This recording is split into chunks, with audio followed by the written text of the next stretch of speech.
ভূতের গল্প শুনতে এই চ্যানেলটা সাবস্ক্রাইব করে বেল আইকনটি বাজিয়ে রাখুন। তো চলেন গল্প শুরু করা যাক। গল্পের নাম রাত ৩টার ভূতের গল্প। দীর্ঘ, বিশদ, ভয়ানক বর্ণনা সহ। রাত ঠিক ৩টা বাজতে চলেছে। গ্রামের শেষ মাথায় দাঁড়িয়ে থাকা পুরনো কালিয়া বটতলা যেন অন্ধকারের ভেতর শ্বাস নিচ্ছিল। বাতাস নেই, কিন্তু বটগাছের ডালগুলো কেমন যেন অদ্ভুতভাবে দুলছিল, যেন কেউ নিচ থেকে টানছে। সেই গাছটার পাশেই ভাঙা চৌধুরী বাড়ি। প্রায় ৫০ বছর ধরে কেউ থাকে না সেখানে। চারপাশে গল্প রয়েছে। রাত ৩টার পর সেখানে মানুষের ছায়া নাকি ৩টা হয়ে যায়, মাথা ঘোরে, আর পাতার ফাঁক দিয়ে অদ্ভুত হাসি শোনা যায়। এই গাছটার দিকে আজ এগোচ্ছে রাফি, বয়স ২০-২১। গ্রামে তার সাহসের গল্প সবাই বলে, কিন্তু আজ তার বুকেও শব্দ হচ্ছে ধক ধক ধক। রাফি আসলে এসেছে তার বন্ধু সালমানের খোঁজে। সালমান গত ২ দিন ধরে নিখোঁজ। শেষ দেখা গেছে ঠিক রাত ৩টার দিকে এই কালিয়া বটতলার সামনে। তার মোবাইলে শেষ ভিডিও পাওয়া গেছে, বট গাছের দিকে তাকানো আর পিছন থেকে একটা ভয়ের মতো আওয়াজ, ফিরে যা, এই সময় এখানে কেউ আসে না। কিন্তু সালমান নিজেই তো ভিডিও করছিল, তাহলে পিছন থেকে এই কণ্ঠ কার? রাফির মাথায় বাজছে সেই কথাগুলো, আর অদ্ভুত ঠান্ডা অনুভূতি শরীর জুড়ে নেমে আসছে। তবুও সে এগিয়ে যায়। গাছটার নিচে দাঁড়াতেই একটা অদ্ভুত গন্ধ পেল, পুরনো স্যাঁতসেঁতে, যেন মৃত কারো কাপড় থেকে বের হয় এমন। হঠাৎ চপাত, মাটির নিচে যেন কেউ দৌড়ালো। রাফি টর্চ ফেলল মাটিতে। সে নিচু হয়ে সেটা তুলতে যাবেই এমন সময় টর্চের আলো গাছের কাণ্ডে পড়ে, আর সে থমকে যায়। গাছের গায়ে মানুষের নখ দিয়ে আঁচড়ানো দাগ, ৩টা ০০।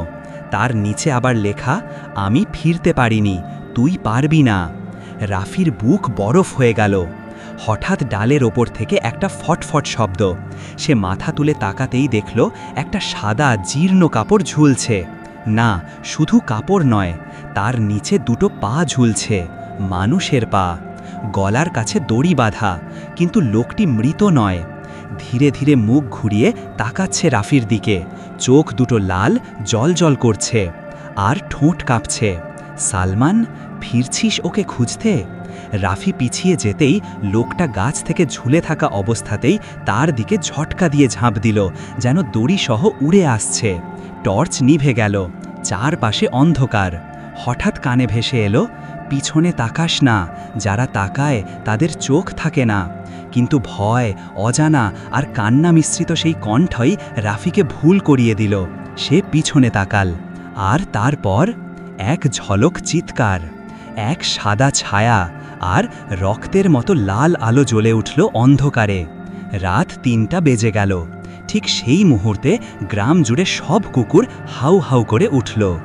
রাত ৩টার ভূতের গল্প দ্বিতীয় পর্ব, আরও ভয়ানক, গভীর, রহস্যপূর্ণ অংশ। রাফির চিৎকার থেমে যাওয়ার পর পুরো বটতলা নিস্তব্ধ হয়ে গেল, যেন কিছুই হয়নি এমন নীরবতা।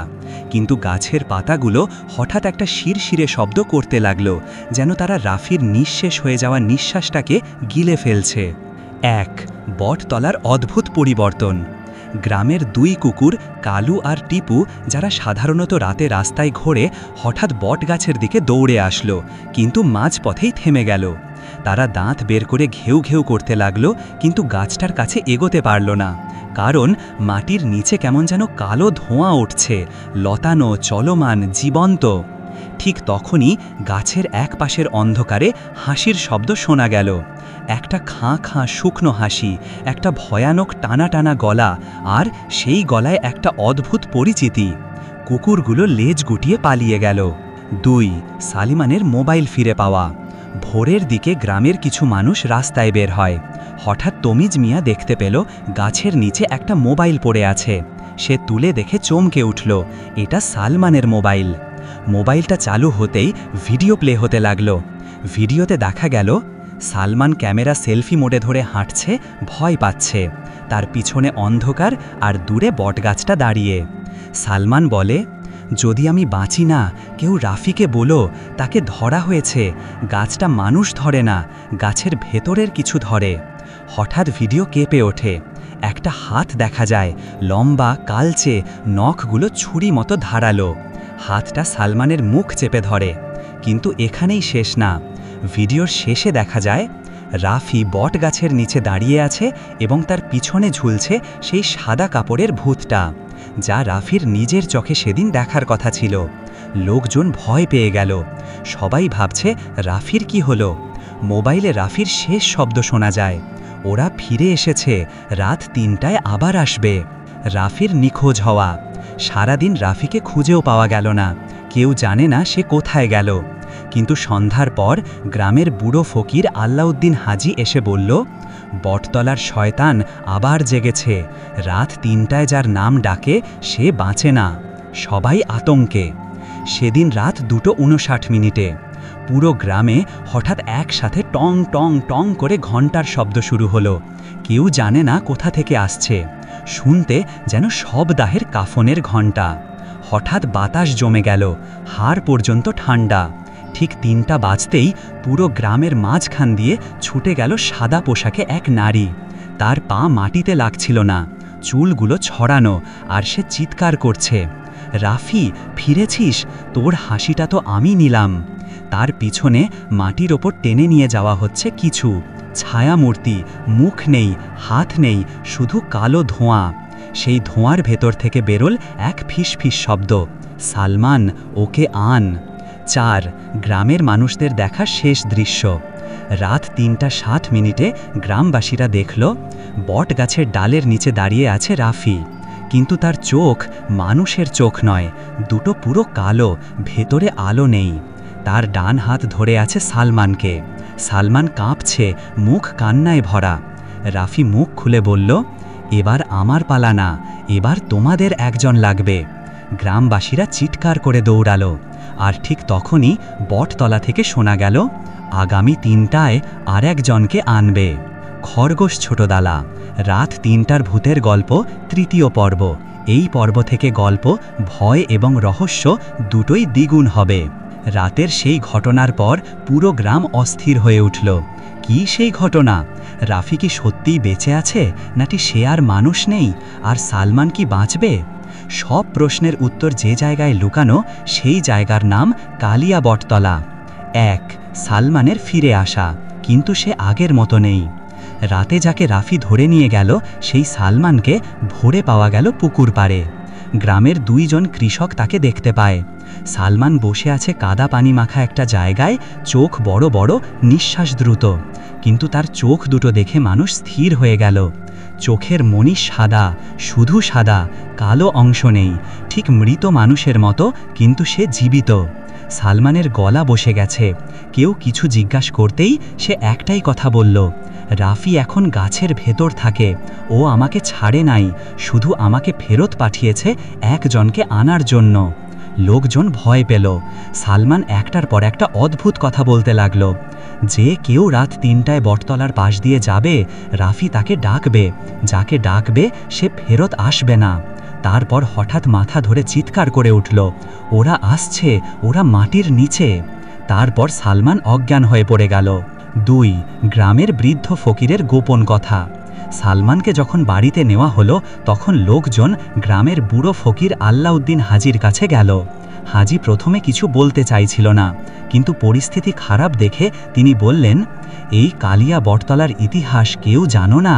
এটা শুধু গাছ না, এর নিচে ৫০ বছর আগে ৩ জন মৃত শয়তান সাধককে পুঁতে রাখা হয়েছিল। তারা জীবিত অবস্থায় মানুষের রক্ত দিয়ে পুজো করত। মরার পরও তাদের দেহ মাটিতে পচেনি, তাদের আত্মা এখনও জেগে আছে। রাত ৩টা তাদের সময়। সবাই অবাক হয়ে গেল।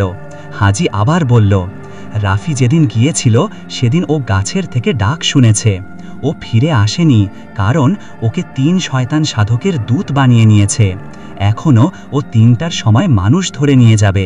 সালমানকে পাঠিয়েছে শুধু একটা সতর্কতা দিতে। সবাই স্তব্ধ।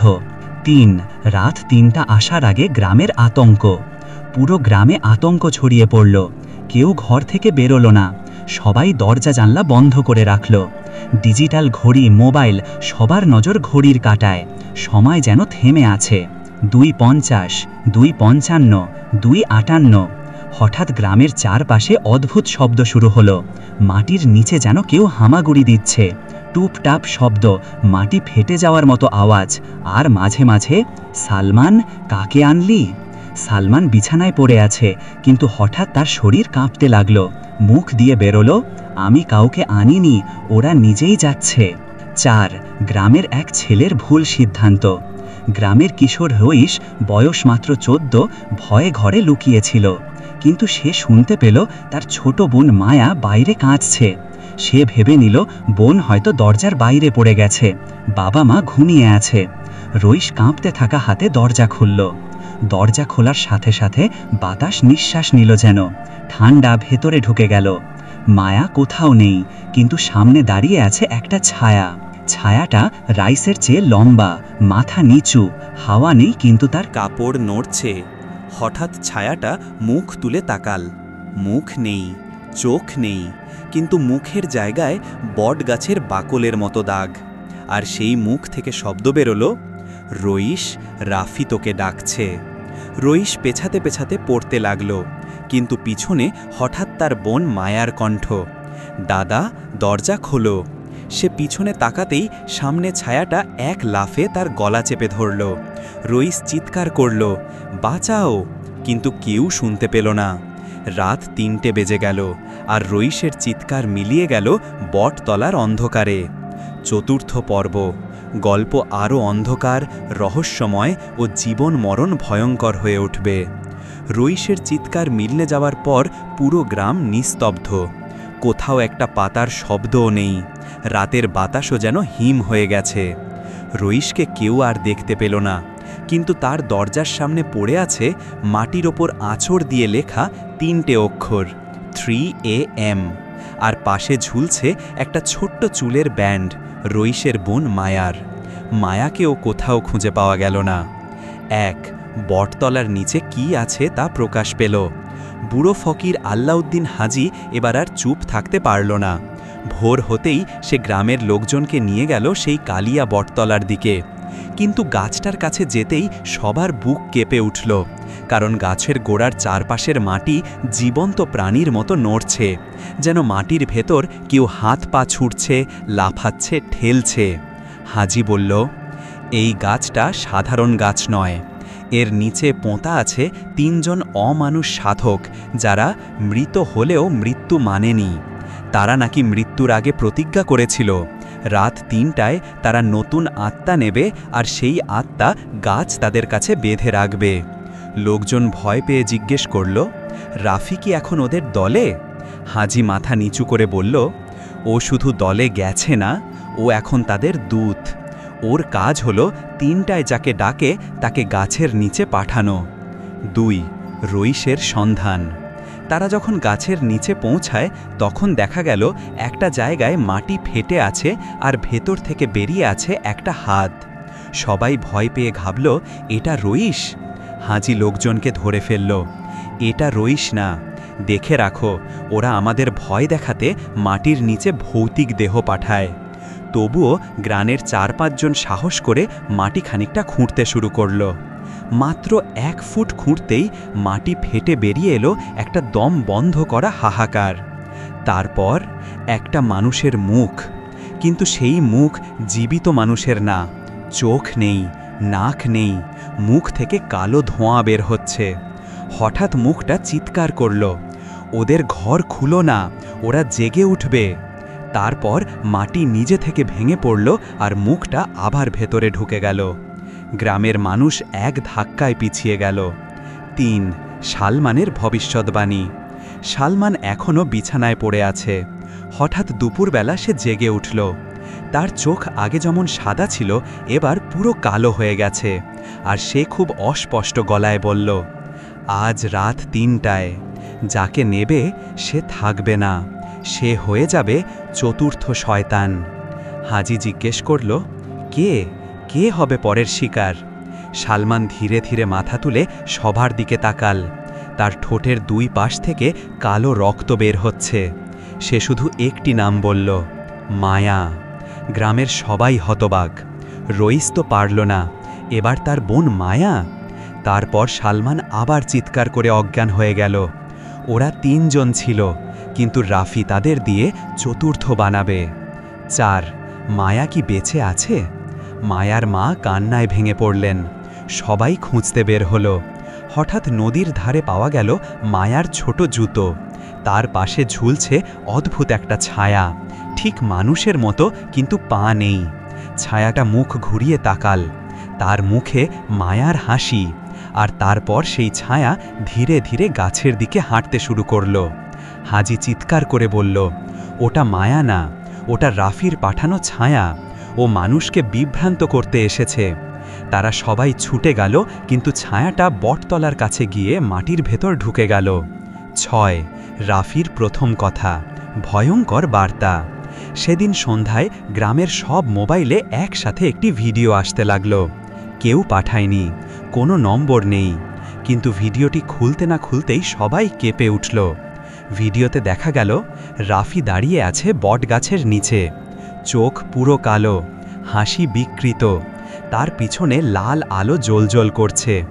রাফি ধীরে ধীরে বলল, মায়ার সময় শেষ, আজ রাত 3টায় সে আমার হবে।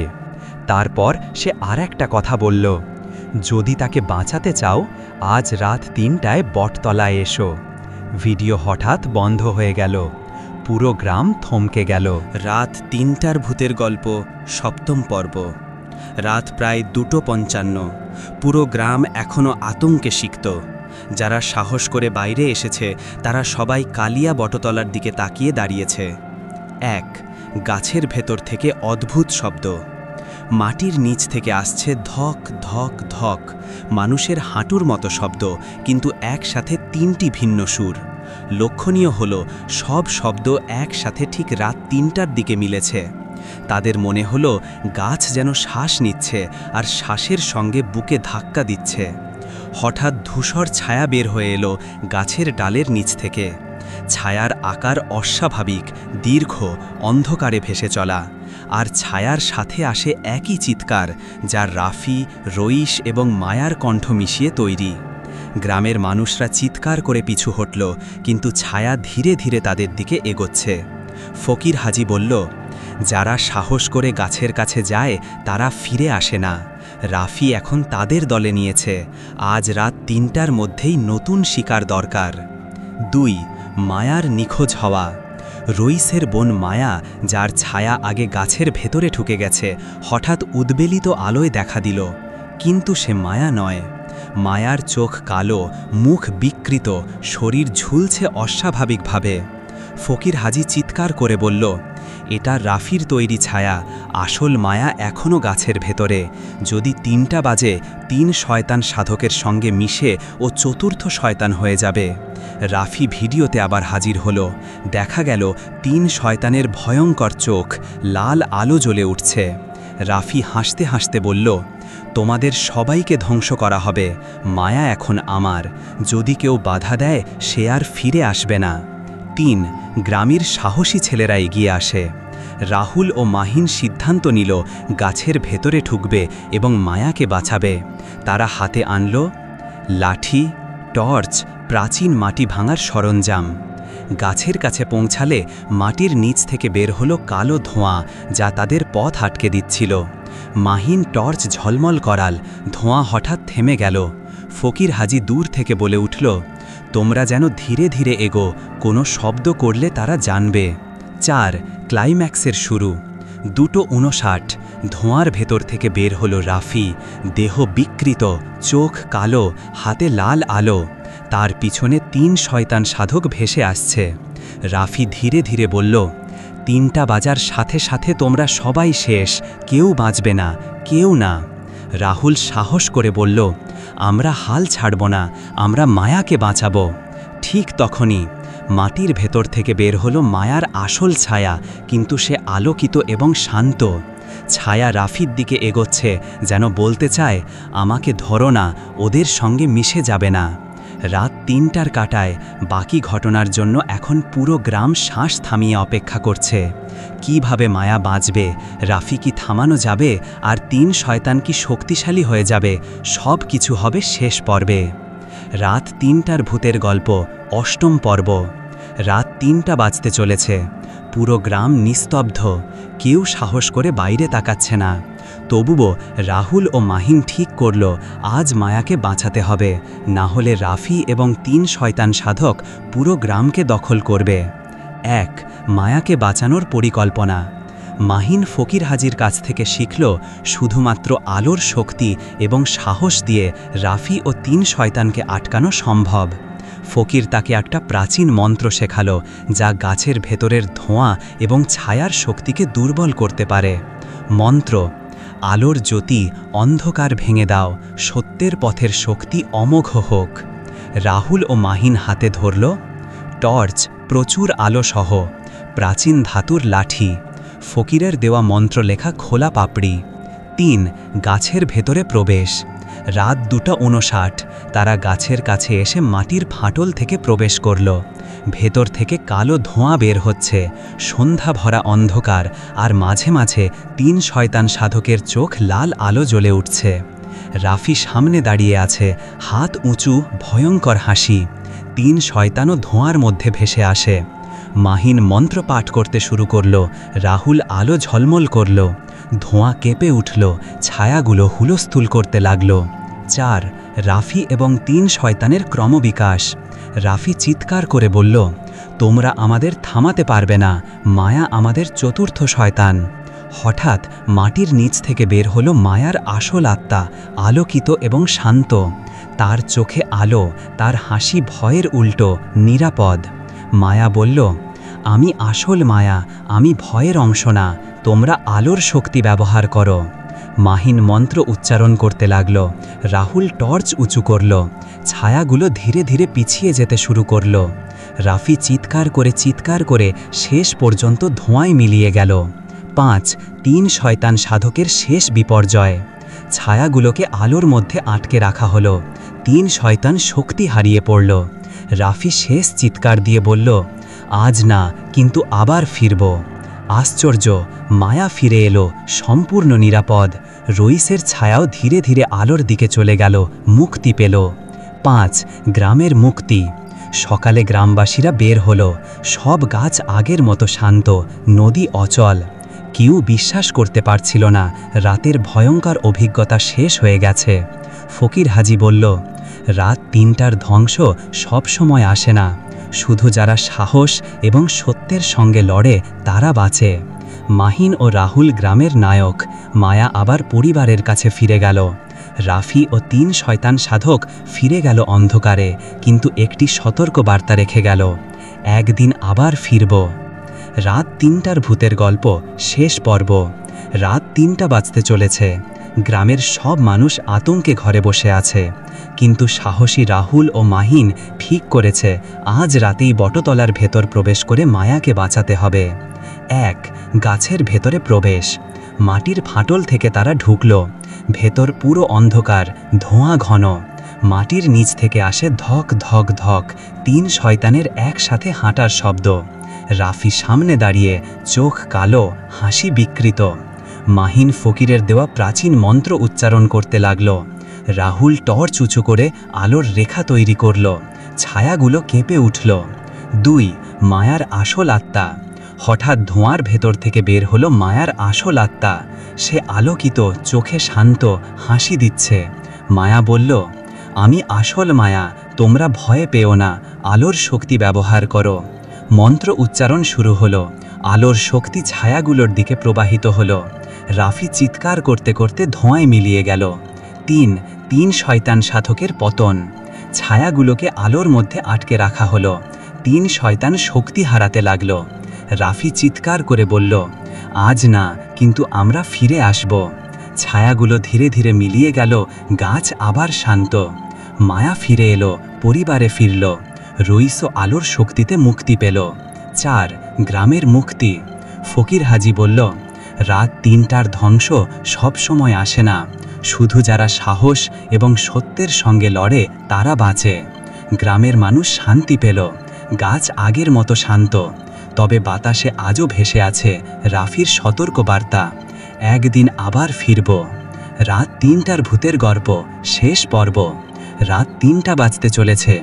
গ্রামের সব মানুষ আতঙ্কে ঘরে বসে আছে, কিন্তু সাহসী রাহুল ও মাহিন ঠিক করেছে আজ রাতেই বটতলার ভেতর প্রবেশ করে মায়াকে বাঁচাতে হবে। 1 গাছের ভেতরে প্রবেশ। মাটির ফাটল থেকে তারা ঢুকল। ভেতর পুরো অন্ধকার, ধোঁয়া ঘন। মাটির নিচ থেকে আসে ধক ধক ধক 3 শয়তানের একসাথে হাঁটার শব্দ। রাফি সামনে দাঁড়িয়ে, চোখ কালো, হাসি বিকৃত। মাহিন ফকিরের দেওয়া প্রাচীন মন্ত্র উচ্চারণ করতে লাগল। রাহুল টর্চ উঁচু করে আলোর রেখা তৈরি করল। ছায়াগুলো কেঁপে উঠল। 2 মায়ার আসল আত্মা। হঠাৎ ধোঁয়ার ভেতর থেকে বের হলো মায়ার আসল আত্মা। সে আলোকিত, চোখে শান্ত, হাসি দিচ্ছে। মায়া বলল, আমি আসল মায়া, তোমরা ভয় পেও না, আলোর শক্তি ব্যবহার করো। মন্ত্র উচ্চারণ শুরু হলো। আলোর শক্তি ছায়াগুলোর দিকে প্রবাহিত হলো। রাফি চিৎকার করতে করতে ধোঁয়ায় মিলিয়ে গেল। 3 শয়তান সাধকের পতন। ছায়াগুলোকে আলোর মধ্যে আটকে রাখা হলো। 3 শয়তান শক্তি হারাতে লাগলো। রাফি চিৎকার করে বলল, আজ না, কিন্তু আমরা ফিরে আসব। ছায়াগুলো ধীরে ধীরে মিলিয়ে গেল। গাছ আবার শান্ত। মায়া ফিরে এলো, পরিবারে ফিরল। রইস আলোর শক্তিতে মুক্তি পেল। 4 গ্রামের মুক্তি। ফকির হাজি বলল, রাত 3টার ধ্বংস সব সময় আসে না, শুধু যারা সাহস এবং সত্যের সঙ্গে লড়ে তারা বাঁচে। গ্রামের মানুষ শান্তি পেল। গাছ আগের মতো শান্ত। তবে বাতাসে আজও ভেসে আছে রাফির সতর্কবার্তা, একদিন আবার ফিরব। শেষ কথা, রাত 3টার ভয় শেষ হলো। সাহস ও আলোর শক্তি অন্ধকারকে হারালো। মায়া, রইস ও গ্রামবাসী জীবিত, কিন্তু বটতলার অন্ধকার এখনো শান্ত নয়। এটি শুধু একটি বিরতি না চিরস্থায়ী?